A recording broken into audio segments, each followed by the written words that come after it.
Bonjour à tous. L'année 2026 débute avec une nouveauté fiscale pour vos placements, la hausse de la CSG.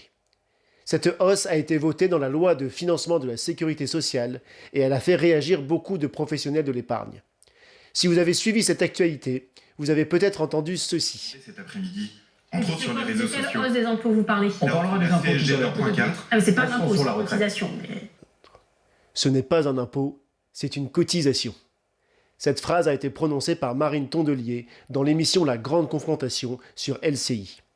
Et je dois vous avouer qu'elle m'a fait bondir. Déjà parce qu'elle est fausse. Certes, la CSG n'est pas un impôt à proprement parler, mais ce n'est pas non plus une cotisation. Quand on veut jouer sur les mots, encore faut-il employer les bons. Mais ce qui me dérange le plus, c'est qu'elle utilise cette phrase comme un argument pour contrer la colère des épargnants face à la hausse des prélèvements. Certes, les prélèvements augmentent, mais ce n'est pas un impôt, donc tout va bien.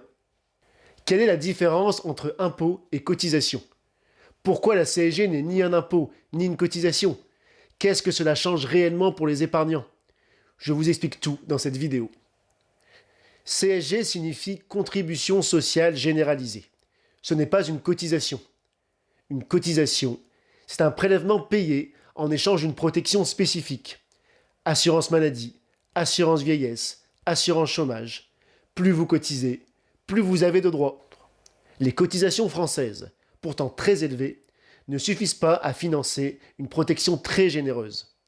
Alors, pour combler une partie des déficits, l'État a fait preuve, comme souvent, d'une grande ingéniosité fiscale. Cette ingéniosité s'est traduite par 3 innovations majeures. Premièrement, la France a créé le principe de contribution sociale. Il s'agit d'un prélèvement qui n'offre aucun droit en échange, mais qui vise simplement à combler les déficits.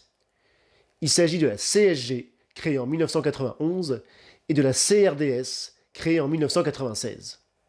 Deuxièmement, la France a décidé d'appliquer ces prélèvements non pas uniquement sur les revenus du travail, mais également sur les revenus du capital. La France est le seul pays de l'OCDE à appliquer des prélèvements sociaux sur les placements.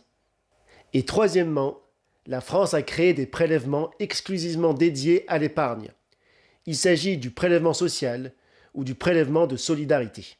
Au final, alors qu'un impôt finance le budget de l'État, une contribution sociale finance la sécurité sociale. Ce n'est pas un impôt, ça y ressemble quand même beaucoup.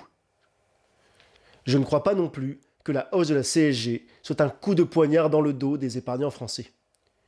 Déjà, ce n'est pas vraiment une surprise. Depuis sa création en 1991, la CSG, présentée à l'époque comme temporaire, et les autres contributions sociales n'ont cessé d'augmenter. La raison est simple, le système social coûte plus cher qu'il ne rapporte. Vieillissement de la population, baisse de la natalité, réforme structurelle inefficace, suspension de la réforme des retraites, impossibilité politique de réduire les dépenses, croissance économique faible.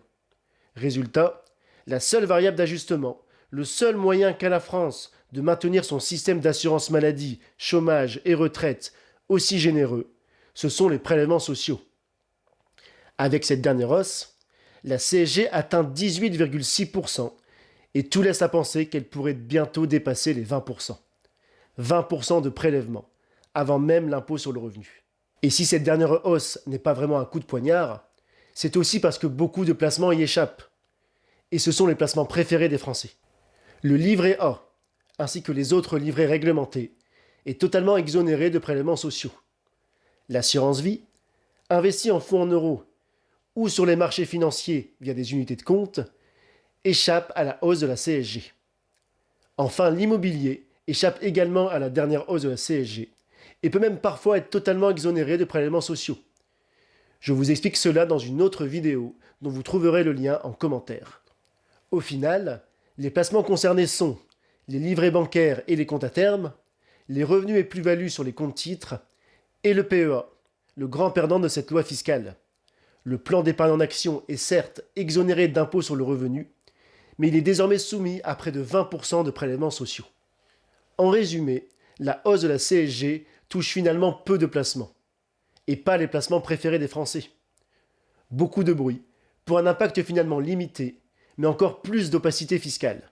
Entre flat tax, Prélèvements différents selon les enveloppes, régime dérogatoire, la fiscalité de l'épargne en France devient une véritable usine à gaz.